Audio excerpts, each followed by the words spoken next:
지금은 연습 한번 하시죠. 지금은 진짜 당진 시민 여러분 반갑습니다. 더불어민주당 대통령 후보 이재명 인사드립니다.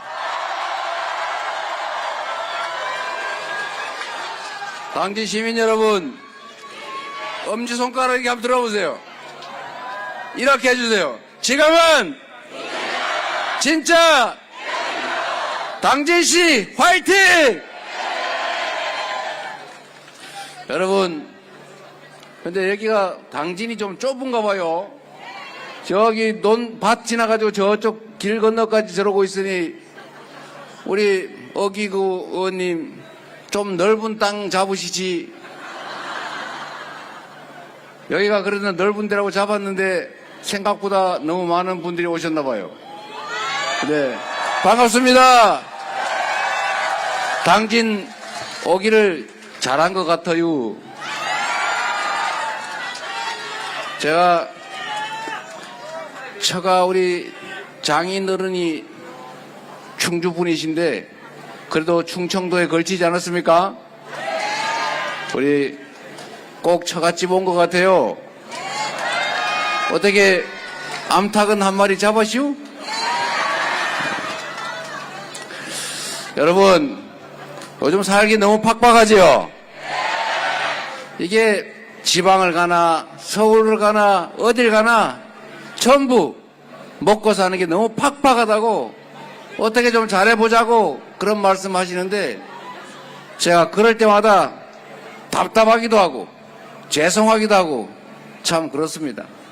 그러나 여러분, 이번 6월 3일을 기점으로 지금같이 암울하고 불안하고 정신없는 시대가 아니라 희망적이고 안정적이고 서로 싸우지 않고 미래가 있는 그런 세상이 다시 열릴 건데 여러분의 손끝에 여러분 투표지에 운명이 달려 있습니다.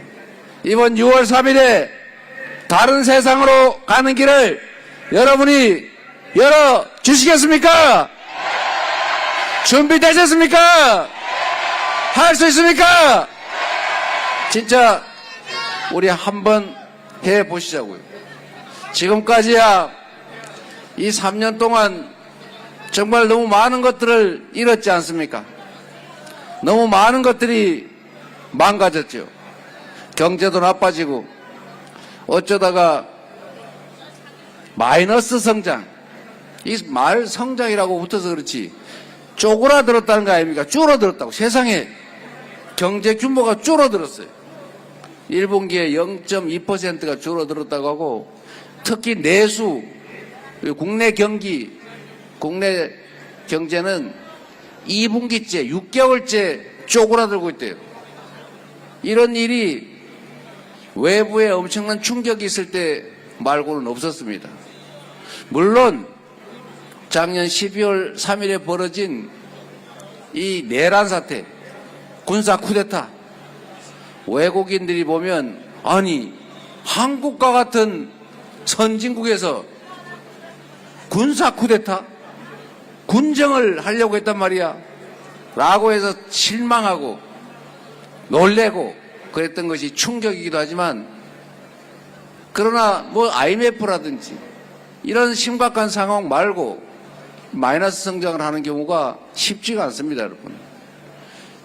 1%, 2% 성장을 해도 부족할 판에 마이너스라니.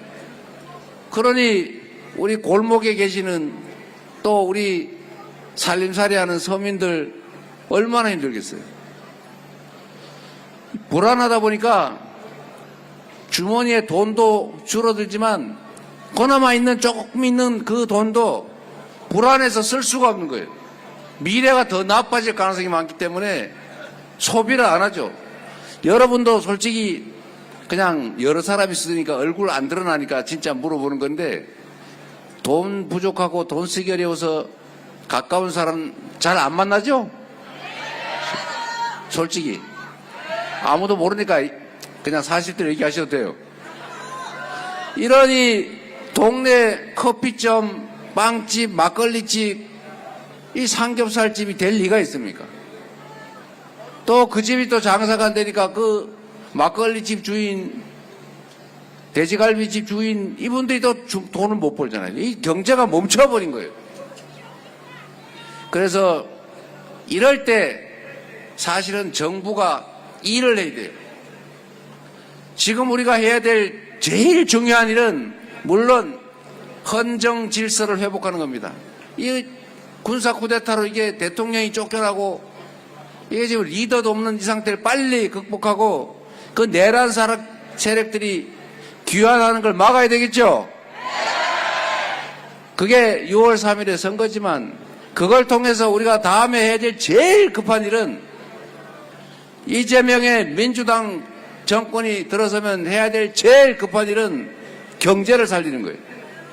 먹고 사는 문제. 아니 뭐 입에 풀칠을 해 살 거 아닙니까?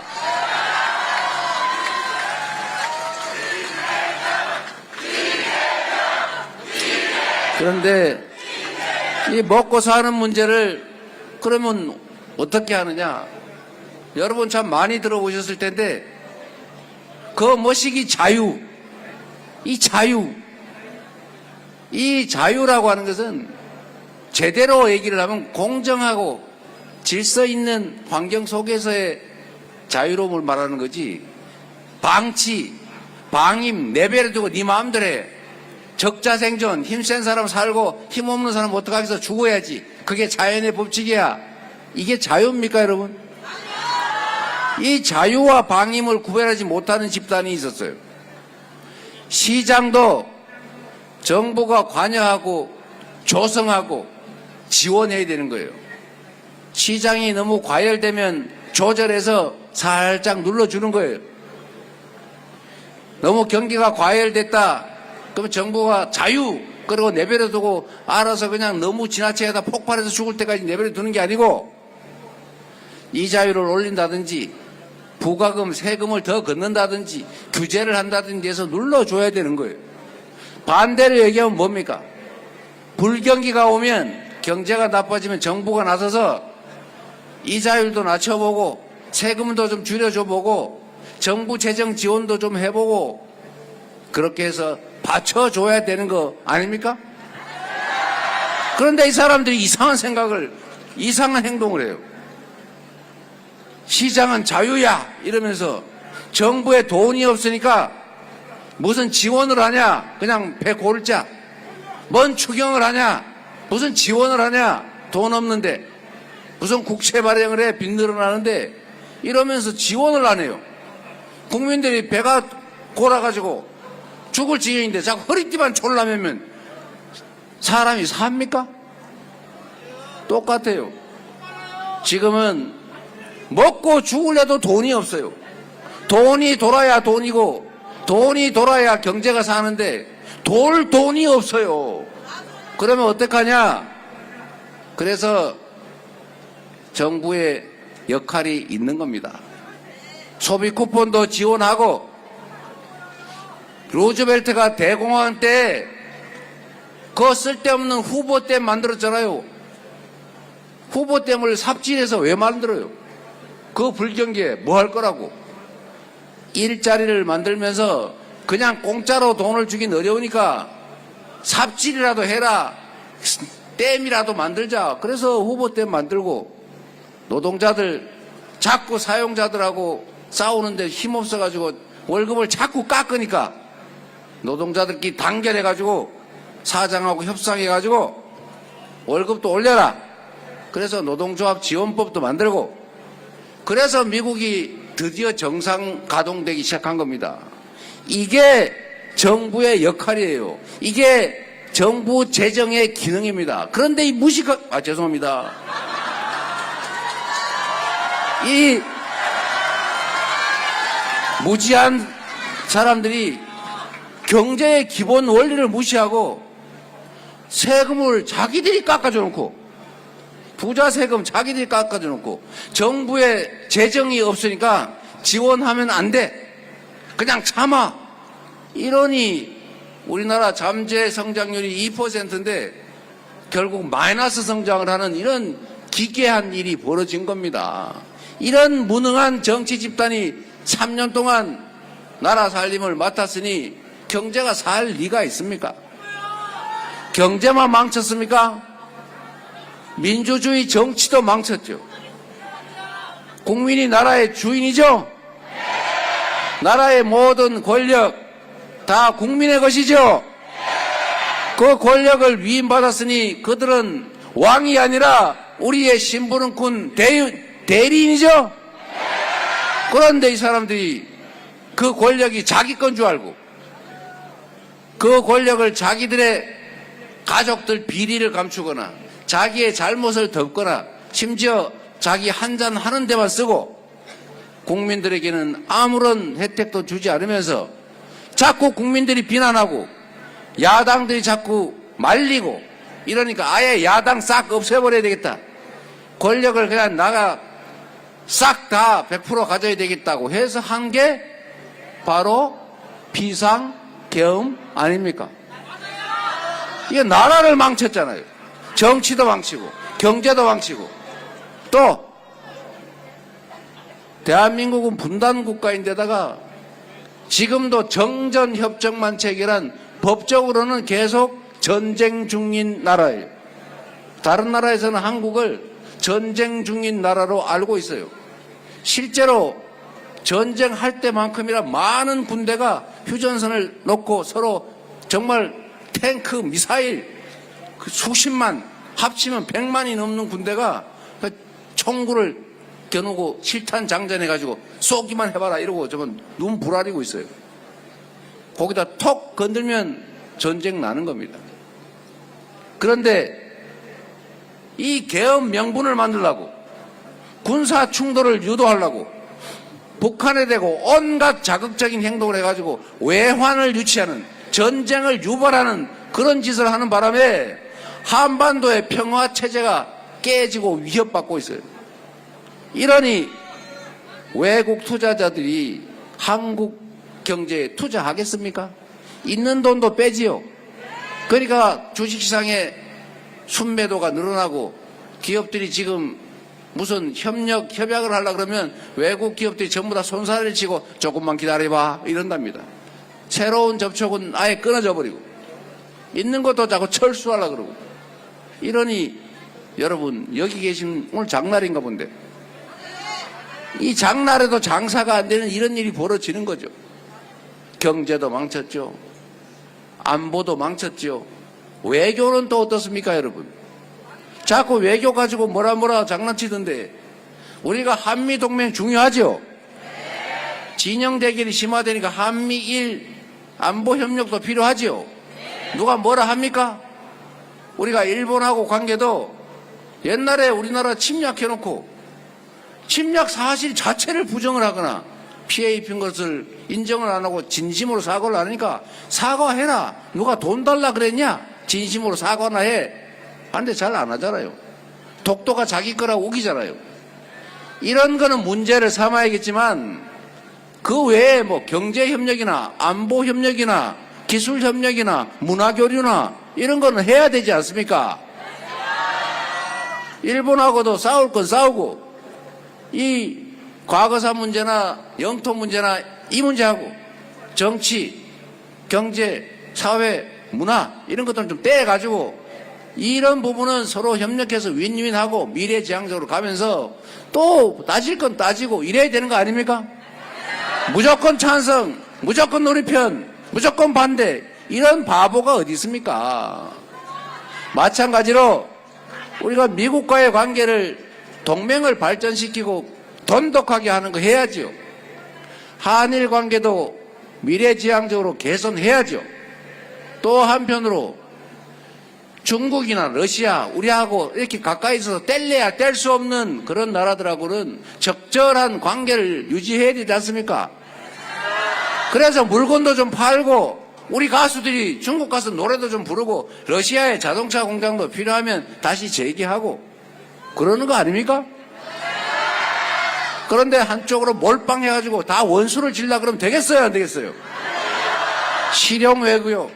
모든 외교의 핵심적인 기준은 바로 국민의 더 나은 삶, 대한민국의 더 나은 미래, 즉 국익이죠. 국익 중심의 실용적 외교를 해야죠. 우리나라 중심으로. 그런데 맨날 편들고 괜히 실익 없이 몰려다니면 되겠습니까? 이제 다 바로잡아야죠. 무너진 경제, 외교, 안보, 평화, 민주주의까지 이제 회복해야죠. 다시 우리 먹고 사는 문제를 해결하기 위해서는 다시 성장의 길로, 지속적으로 성장하는 길로 가야 되겠죠. 그러려면 정부가 유능해야 돼요. 정부 권력을 국민과 국가만을 위해서 제대로 쓰는 충직한 대리인, 일꾼, 여기 어기구 국회의원 같은 훌륭한 국회의원을 뽑고 6월 3일에는 준비된 유능한 충직한 일꾼을 뽑아야 하지 않겠습니까?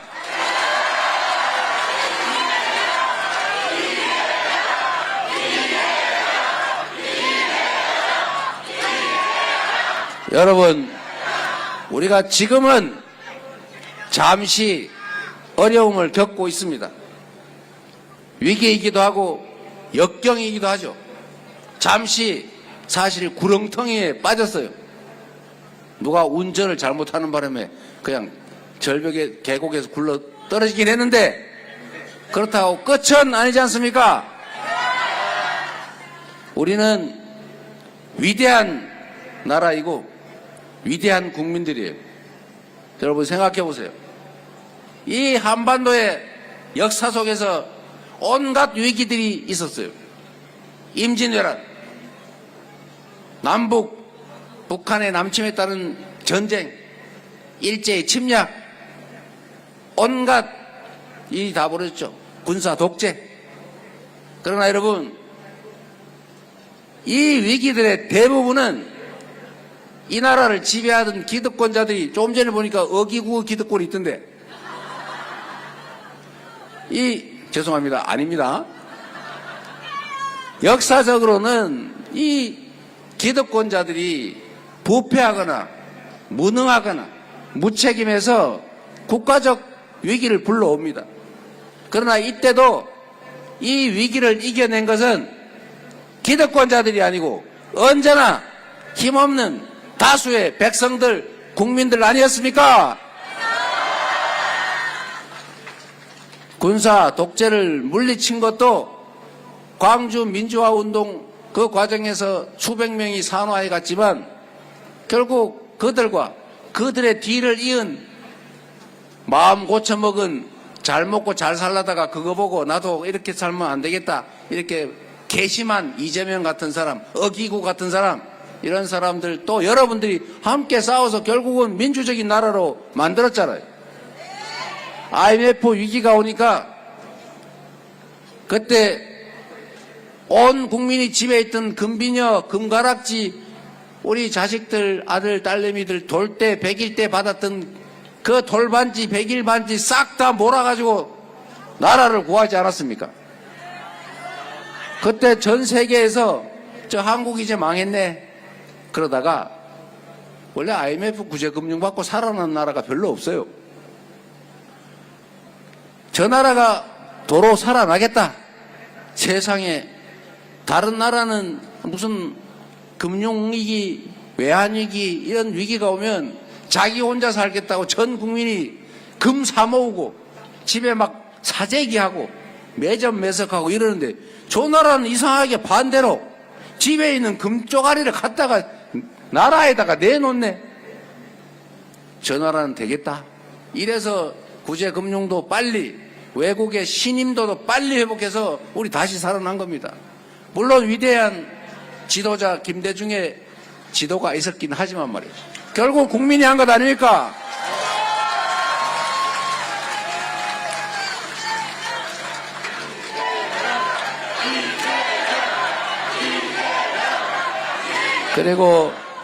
그리고 보통 이렇게 막 수천 명씩 수만 명씩 아니면 수십만 명이 모여서 집회하고 막 항의하고 이러면요 딱 첫 번째 벌어지는 일이 불 지르고 부시고 뺏고 때리고 그런 거예요. 대개는 그렇습니다. 그런데 우리 대한민국 국민들은 100만 명이 모여서 집회를 해도 휴지 쪼가리 하나가 남지 않아요. 유리창 한 개가 안 깨져요. 얻어맞은 사람은 그냥 꼬집힌 사람도 없어요. 그리고 그 엄청난 힘으로 결국은 싸우고 또 싸워서 현실의 권력을 그 권좌에서 끌어내리는 촛불혁명에 성공한 데 이어서 작년 12월 3일 그 내란의 밤에도 수없이 많은 국민들이 국회를 에워싸가지고 우리가 담 넘어가가지고 계엄 해제하도록 돕고 국민의힘이 탄핵 반대를 해도 국민들이 밀어붙여가지고 결국 200명 국회의원의 찬성을 받아서 탄핵하고 또 헌법재판소가 어떻게 될지 모르니까 온 국민이 몰려가가지고 결국 파면 판결 받아내지 않습니까? 얼마나 위대한 국민들입니까, 여러분? 바로 여러분이 그 위대한 역사의 주역들이죠.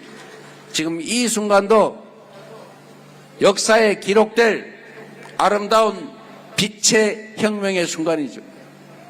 그 응원봉을 들고 퇴근해가지고 주말에 야밤에 밤을 새워가면서 우리 공동체 전체를 위해서 자기의 희생을 무릅쓰고 이렇게 치열하게 싸워서 결국은 이 무혈에 피 한 방울 흘리지 않은 아름다운 빛의 혁명을 해내는 그런 국민들이 세계 대한민국 국민 말고 또 있습니까? 없습니다, 여러분.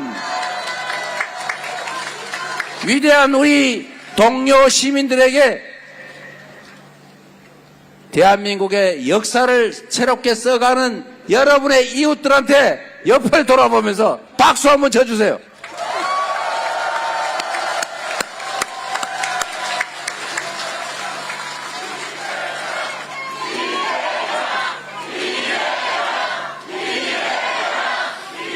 존경하는 당진 시민 여러분, 그래서 우리가 이렇게 잠시의 어려움을 겪지만 우리가 힘을 모으면 이런 어려움 정도는 가뿐하게 이겨내고 모든 사람들이 희망을 가질 수 있는 다시 성장하는 사회, 다시 기회가 넘쳐서 우리의 자녀들이 친구를 밀어내고 나만 살겠다고 죽자 사자 서로 그렇게 죽을 듯이 경쟁하는 그런 나라 말고 이제는 친구의 손을 잡고 함께 노력해서 길을 찾을 수 있는 그런 세상 우리 한번 만들어 보지 않겠습니까, 여러분? 할 수 있겠죠? 자신 있죠? 진짜죠? 6월 3일에 확실히 해보십시다, 여러분.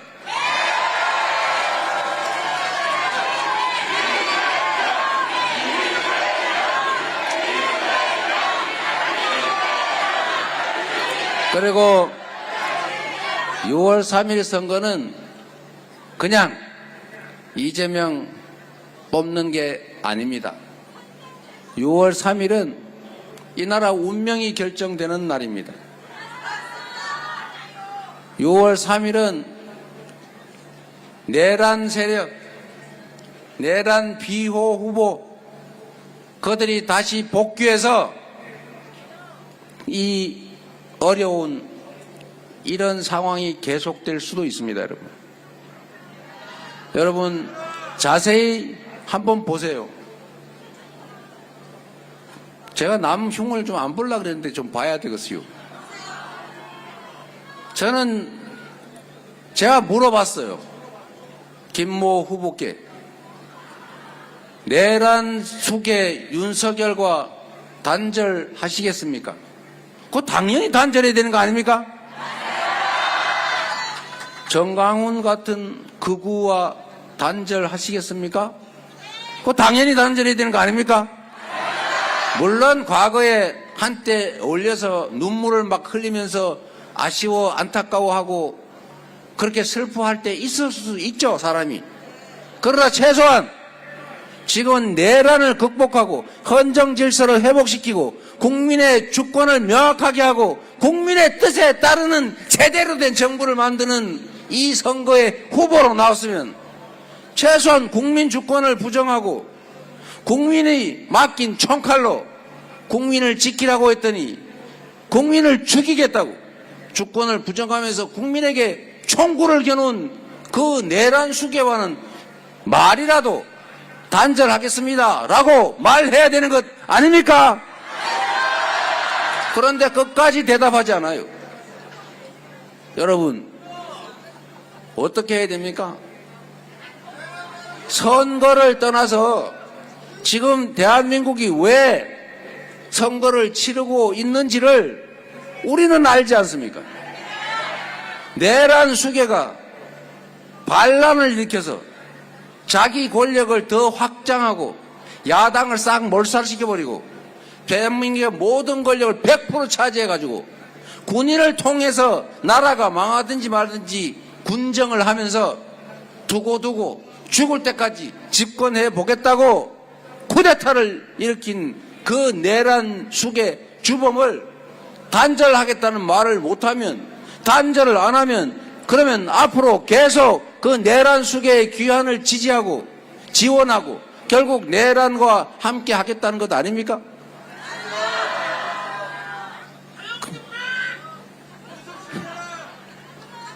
여러분, 이번 선거는 내란 비호 세력 또는 내란 후보 또는 내란에 동조하는 후보가 복귀할 것인지 아닌지가 결정되는 선거입니다.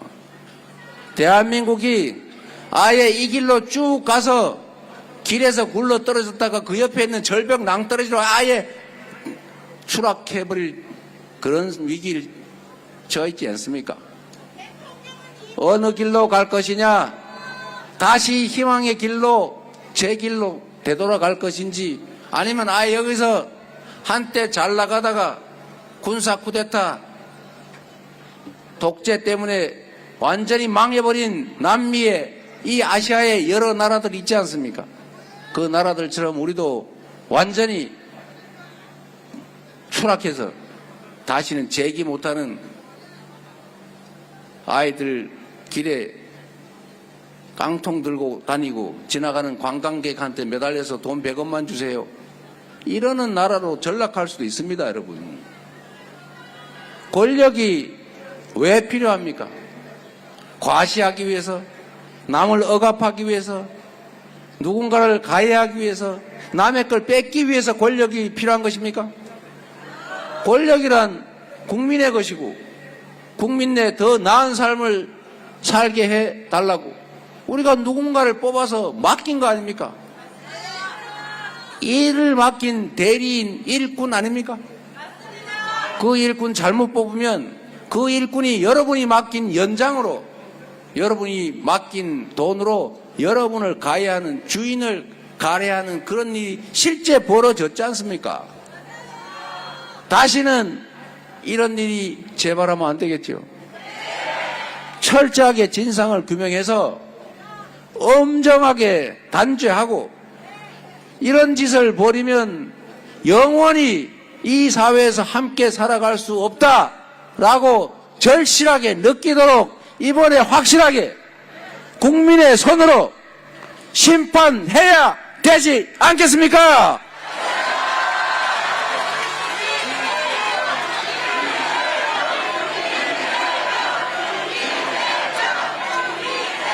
그래서 여러분, 선출된 공직자는 고용한 알바생과 똑같은 겁니다. 고용된 대리인은 가장 큰 제1의 덕목이 주인에게 충직해야 합니다.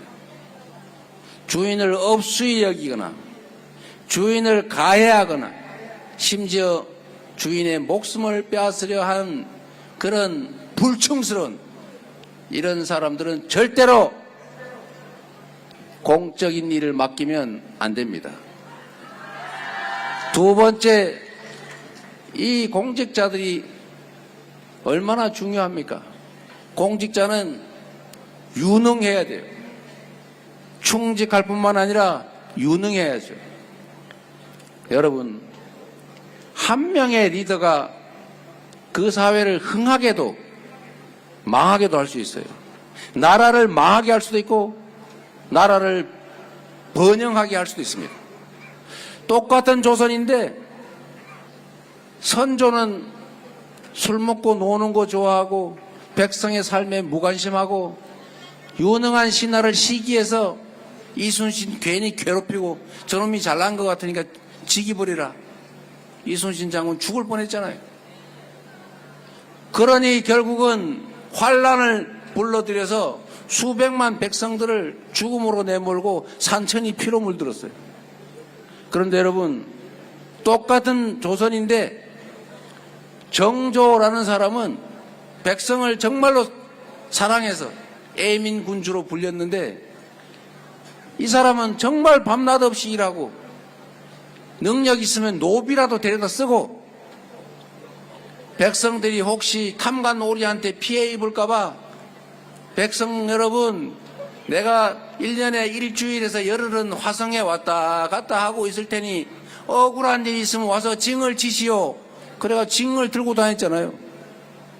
그 어떤 탐관오리한테 땅 뺏기거나 가혹한 억울한 일 당했으면 와서 징 치면 임금이 왜 그러느냐 이렇게 물어봤는데 어디 마을에 무슨 고을 군수가 이래가지고 이렇게 했어요. 이러면 임금이 물어보고 너 진짜냐? 진짜다. 그럼 죽는 거죠. 요즘 말로 큰일 나는 거 아닙니까? 봉고파지. 이러니 관리들이 감히 백성들을 괴롭힐 생각을 할 수가 없죠. 그냥 징들고 1년에 한 번씩 왔다 갔다 화성 왔다 갔다 한 걸로 전국의 관리들이 꼼짝 못하고 정말 백성들을 위해서 칭찬받으려고 그렇게 열심히 일하니 조선이 흥하지 않을 리가 있습니까, 여러분? 그래서 똑같은 조선, 똑같은 조건이지만 정조 때 조선이 동아시아 최고의 부흥국가가 됐지 않습니까? 한 사람의 능력과 의지라고 하는 것은 그렇게 중요한 거죠.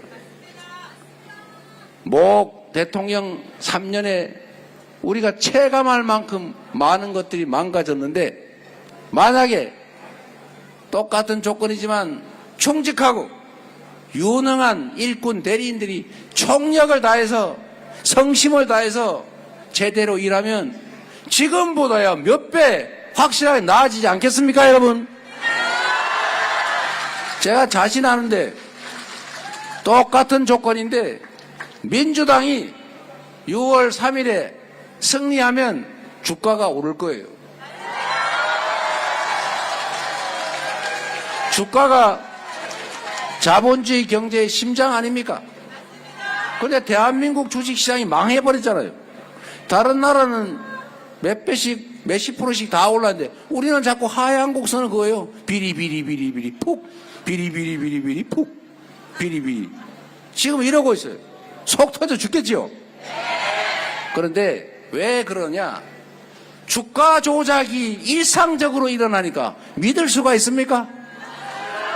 주가 조작을 해서 돈을 벌어도 힘세면 수사도 안 하고 책임도 안 지니 얼마나 누군가는 좋겠습니까만 이 시장을 누가 믿고 투자를 하겠어요? 거기다가 내가 이 주식 주가 조작하는 거 이런 거 말고 정말 비싸지만 우량주 사서 오래 보유하면 돈 좀 번다던데 저는 우량주 장기 투자해서 돈을 좀 많이 번 사람이에요. 소형 잡주 투자해가지고 IMF 때 싹 다 날렸다가 그 다음에 교과서대로 정신 차리고 우량주 장기 보유를 해서 다 복구하고 돈도 좀 벌고 아이들 뭐 대학도 다 보내고 그랬어요. 그런데 지금도 우량주 장기 투자를 하면 안정적으로 돈을 벌 수 있냐? 믿을 수가 없어요. 제가 말을 못하겠어요. 요새 암소인 줄 알고 살찐 암소를 투자를 했는데 그래서 살이 통통하게 쪄가지고 야, 이 속값 올라가네 이러고 있는데 이 암소가 송아지를 낳아버렸네. 근데 송아지 주인이 남이래요. 어미소는 홀쭉해져가지고 값이 확 떨어졌는데 송아지 주인이 딴 주인이래. 그 말이 됩니까, 여러분? 대기업에 우량주 투자를 했는데 그 대기업 대주주 몇몇이서 물적 분할인지 무슨 자회사인지를 만들어가지고 알맹이를 쏙 뺀 다음에 자기들 회사라고 만들어가지고 상장해서 하니까 여기는 알맹이가 빠지니까 주가가 확 떨어지죠. 여기는 그냥 꽁돈을 확 벌죠. 요새 이런 짓을 하고 있지 않습니까, 여러분? 이러니 어떻게 한국 주식시장에 투자를 해요? 그래서 이런 거 못하게 상법을 개정해서 막자 그랬는데 처음에는 국민의힘이 이거 고치자고 자기들이 먼저 주장을 했거든요. 그래서 그럼 우리 좋다 하자. 그러니까 진짜 개정을 하니까 반대를 하더니 심지어 거부권을 행사했어요, 여러분. 그래서 지금 상법 개정하다가 국민의힘이 요구를 하니까 대통령 권한대행이 거부를 해가지고 없어졌는데, 민주당 후보가 선거에서 이기면, 이 주식시장에 빠삭한 이재명 후보가 이기면 당연히 상법 개정하고 당연히 주가 조작하는 거 완전히 거지 만들 정도로 혼을 낼 것이고, 그러니 주식시장이 정상화될 것이고, 정상화될 것이라고 예상이 되면 미리 사놔야 되니까 주가가 오를 걸로 저는 예상을 합니다, 여러분.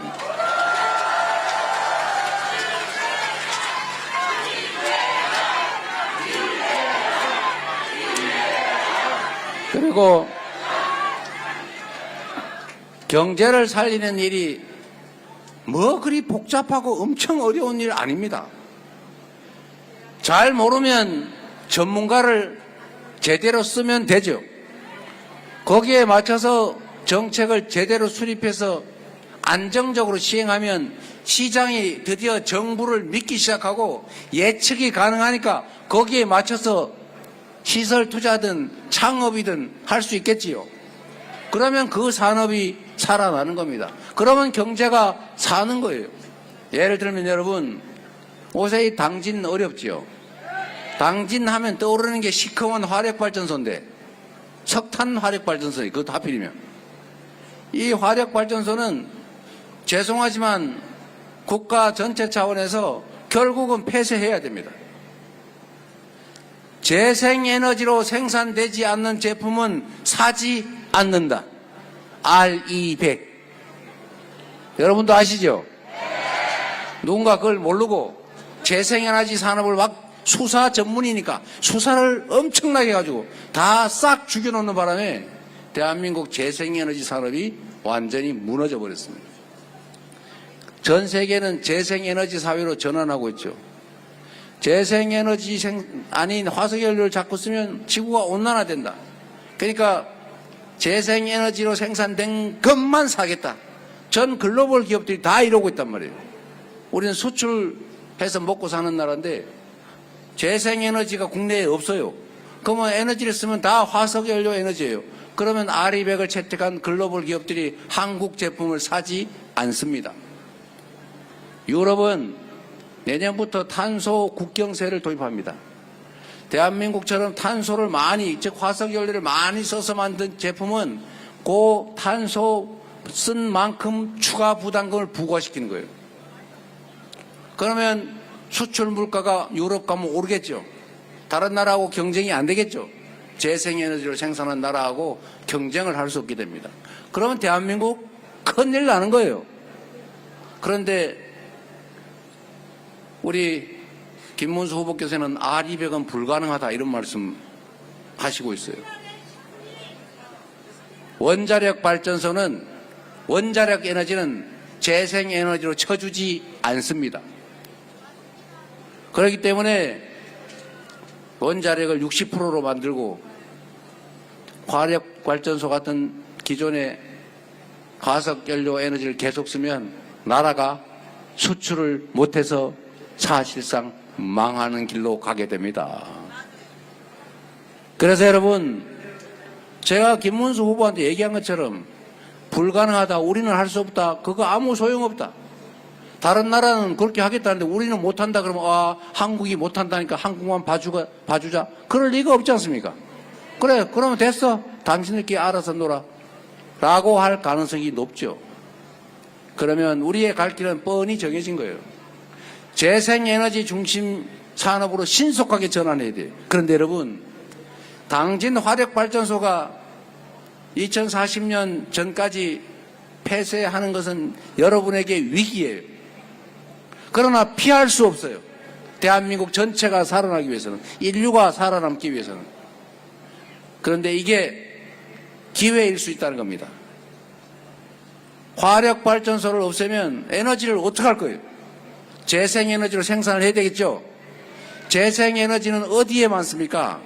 이 바람, 이 태양, 서남해안이 에너지의 보고죠.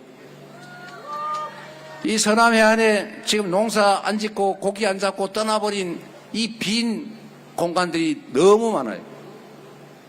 여기를 재생에너지를 생산하는 것으로 전환해야 됩니다. 여러분 아시는 분 아실 텐데 논이나 밭에서 농사 밭농사를 짓는 것보다 태양광을 받아서 생산해서 파는 게 몇 배가 더 남습니다. 그리고 논에다가 밭에다가 그 위에 태양광 발전을 하면서 농사를 그냥 지을 수도 있어요. 그러면 농업 생산성이 85%쯤으로 떨어진대요. 15% 감량된단 말이죠. 대신에 태양광 발전 수입은 그대로 남는 거죠. 이런 방식으로 재생에너지 생산을 결국은 인구가 소멸돼가는 이 서남해안 지역에서 대대적으로 생산해야 돼요. 그리고 그 에너지를 모아서 수도권이든 어디 보내든 아니면 이 근처에 재생에너지가 많이 생산되는 곳이 에너지 값이 싸니까 재생에너지 전용 산업단지를 만들어야죠. 그러면 여러분 물론 이 과정 자체가 매우 고통스럽긴 합니다. 그러나 피할 수 없고 해야 돼요. 할 수 있어요. 정부의 의지에 따라서. 이재명 정부가 할 수 있을 것 같습니까? 못할 것 같습니까?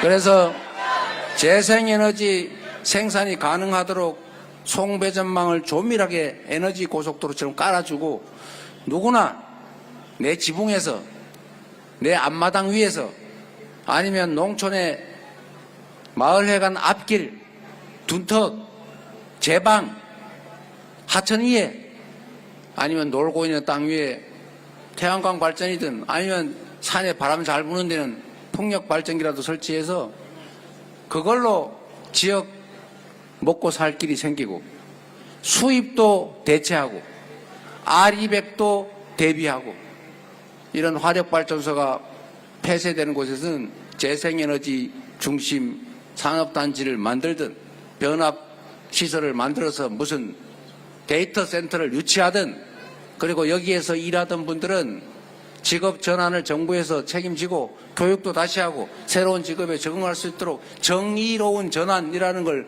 해야 하지 않습니까? 이게 바로 정부가 할 일이고 실제로 해야 되고 할 수 있기 때문에 여러분 당진 화력발전소 때문에 스트레스 받지 마시고 야 이게 우리가 다시 사는 길이다 이렇게 희망을 가지시기 바랍니다.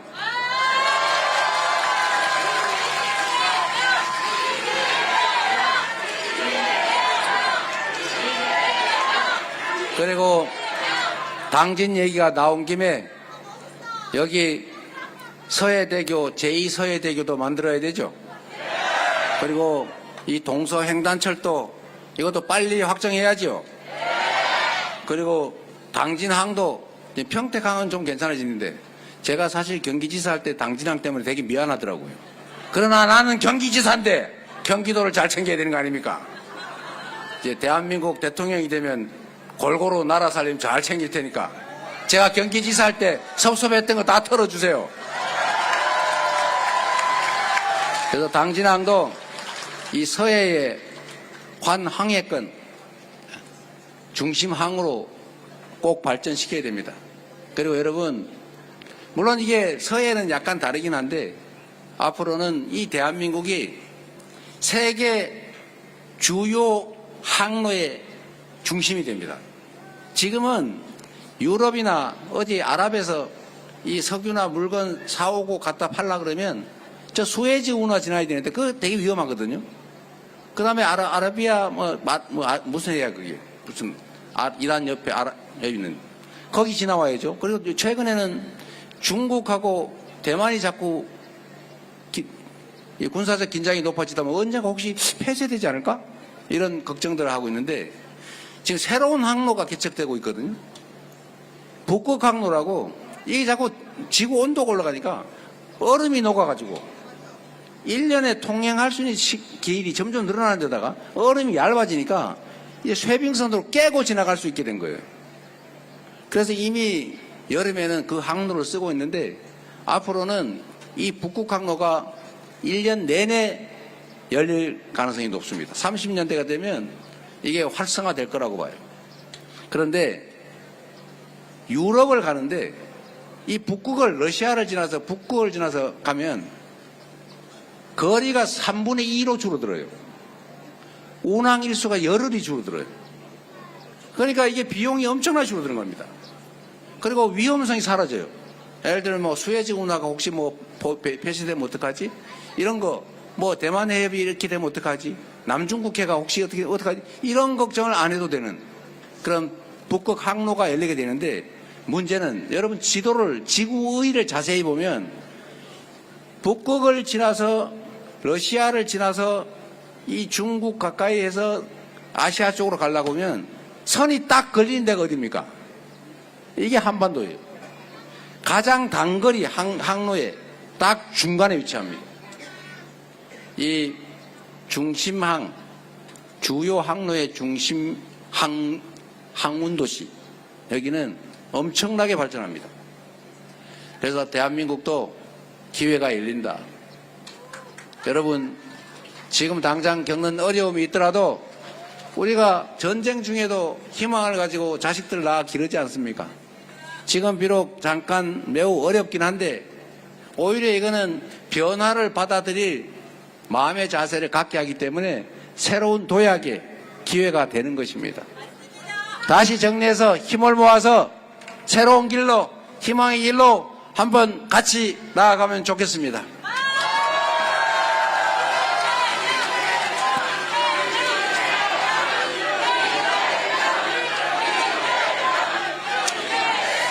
제가 당진에 오랜만에 오는 바람에 말이 엄청나게 많아졌는데 여러분 우리 기왕이면 저는 그런 생각해요.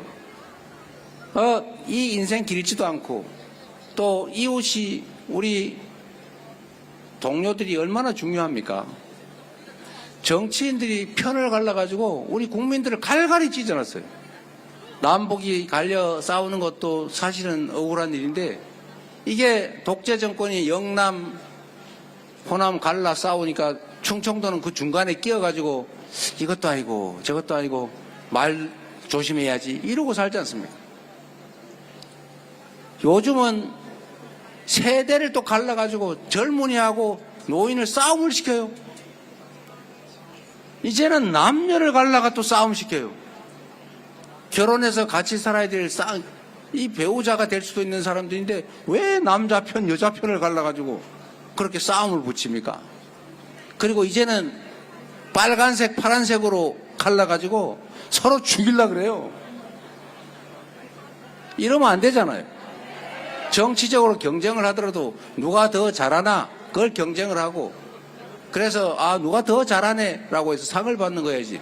이거 제거하려고 그러고 편먹고 저쪽을 혐오하게 하고 증오하게 하고 이렇게 해서 나라가 다 갈갈이 찢어지면 우리가 아까 말한 그 엄청난 저력을 가진 대단한 국민이라 해도 힘을 모으지 않고 갈갈이 찢어져서 싸우고 갈등하고 대립하면 더 나은 세상을 만들 수가 없지 않습니까?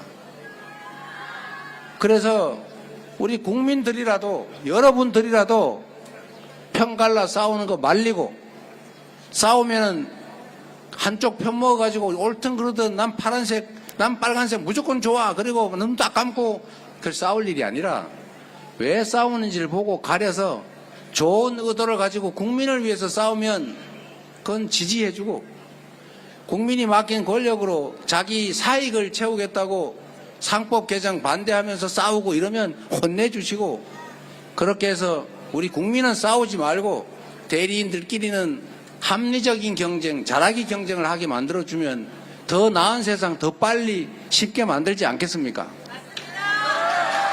그래서 정치 보복이 저보고 자꾸 그럴까 할까봐 의심한다는 주장을 하던데, 그럴 시간이 어디 있습니까, 여러분? 저는 수없이 많이 당하긴 했지만 저는 그런 생각하지 않습니다. 바빠서 그럴 시간이 일단 없고, 두 번째로 우리가 해야 될 일이 산더미인데 힘을 모아도 겨우 할까 말까 한데, 그거 옛날 너 이랬지, 너도 한번 당해봐라 이래서 싸워가지고 또 반격하고 티격태격 싸우고 보복은 보복을 부르고 계속 이게 반복되면 나라가 어떻게 되겠어요? 일할 시간이 없잖아요. 그럼 성과를 못 내지 않습니까? 저는 성과를 내서 칭찬받는 전문인데 그럴 시간이 없기 때문에 그럴 생각이 전혀 없으니 걱정하지 말라고 전해주세요.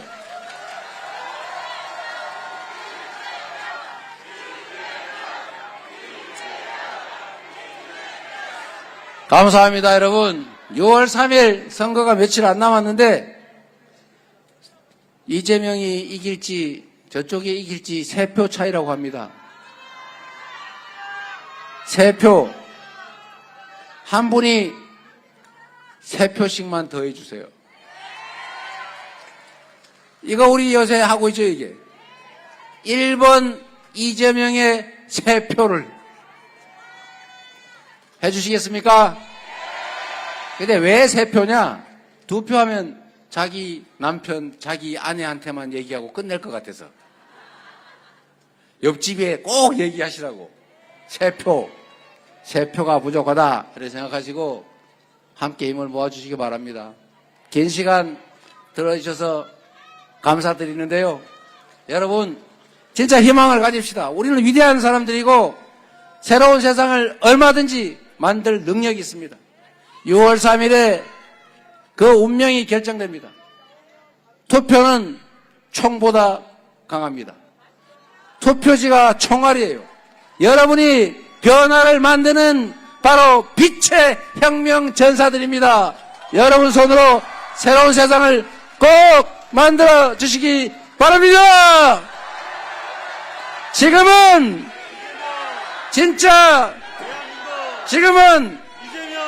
진짜 감사합니다.